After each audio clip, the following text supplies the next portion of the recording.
Hi there. We're going to do some nice stretches and strengthening exercises for achy necks. So we're going to work into our trapezius muscle. So that's like a diamond-shaped muscle. It starts at the base of the neck. It runs down. So that's your upper trapezius at the top. Then you'll have your mid trapezius and your lower trapezius that will be down underneath the shoulder blades. So your upper trapezius gets overworked a lot of the time because we're in this flexion all the time. So see what happens to the spine, what happens to the shoulders. The shoulders lift a little bit and these upper trapezius muscles are lifting them up and get tight. So let's do some releases for them. So we're going to do it on a chair. Make sure you're on a secure, a safe chair. And I want you to be maybe sitting slightly towards the front of it. So you're not leaning right back. Now, let's check posture, as we always do in Pilates first. Always feet.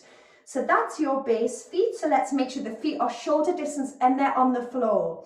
If you've got shorter legs and your legs are dangling down, get a couple of books underneath so you've got something to connect the feet to. And we can get this great feedback because the pelvis is on the chair. So let's make sure we're not on the back of the pelvis. We're not on one sit bone. We've got that equal pressure across the pelvis. So you're going to hold on to the sides of your chair and I want you to feel your spine lengthen as you sit in this position.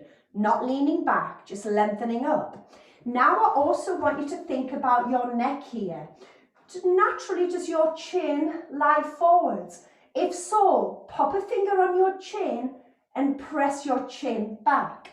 You don't want to have a straight neck. We do want to have a little arch in the neck, but we're aiming for ears over shoulders or to the best of your ability. See how your body's feeling for that. So let's think of that and lengthen up through the crown of the head. So place your left hand on the side of the chair and hold on to it. Now with your right hand, feel down the side of your neck. If you have got any tightness, put your fingers on that tight spot. If not, just choose any spot. Now I want you just to press in with the fingers as you let your ear drop in the direction of the shoulder, but at the same time, you're pulling this hand down into that chest, so you're giving yourself a bit of resistance here. So we're just pushing the fingers, we're trying to find that pressure point of the tightness in that muscle, and we press in, holding it. And then from here, we're going to keep to the side, you're going to take the hand away, you're going to place the hand on the other side of the head, use that hand to bring the head back to alignment, then you place that other hand on the chair again, focusing on your length in the spine, chin back. Now let's do the other side. So first of all, we have a little feel around that muscle down the side of the neck or maybe into the top of the shoulder. Dig into an area that feels tight with your fingers. So really dig in deep. And as you do that, just letting your ear just drop towards the shoulder in that direction, adding that pressure onto your pressure point. So just staying here. And now you're going to leave go of the side of the neck. Your hand is going to go on the side of the head. And then you lift it up and then you lower down. Let's grab onto the chair with that left hand again. Now this time we just take it over to the side, but we're pulling on the chair. And then we come back, so we've got something to grip on with both hands to stop our shoulders lifting.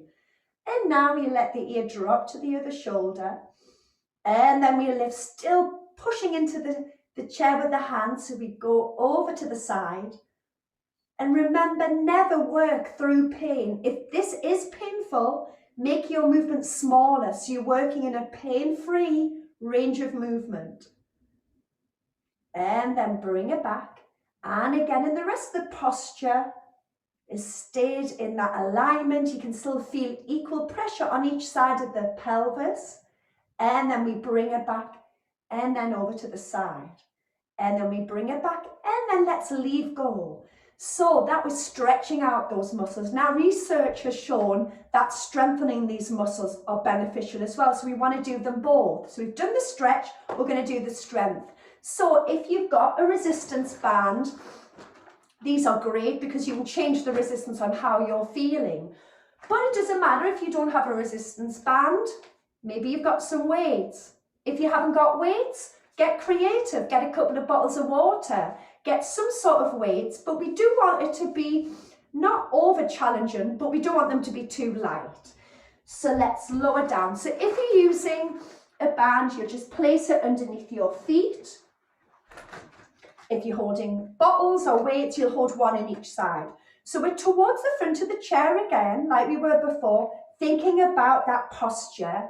If you have got a resistance band, you can, like I said before, change the resistance. You can walk the hands down. It's going to be a bit more challenging.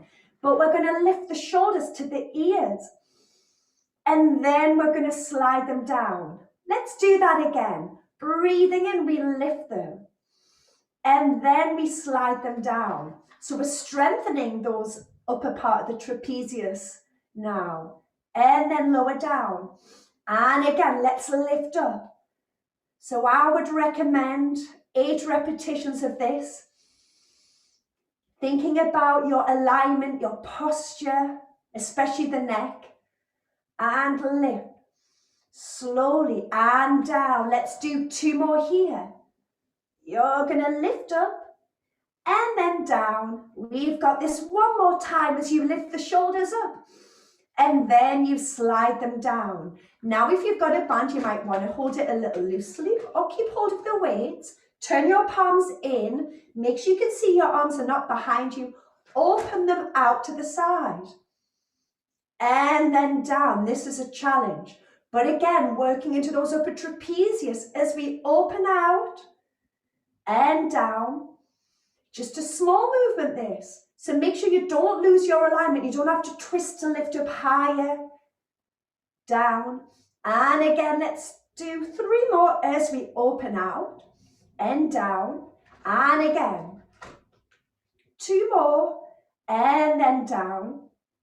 Let's do 1 more. Open out and then down. Good work. You're going to leave go of the band or the weights or whatever you're using. And all we're going to do now is roll the shoulders back and down. And again, rolling them back and down. Again. Good. So remember, we cover all those areas in Pilates, but if you just want a quick fix, then enjoy. Let me know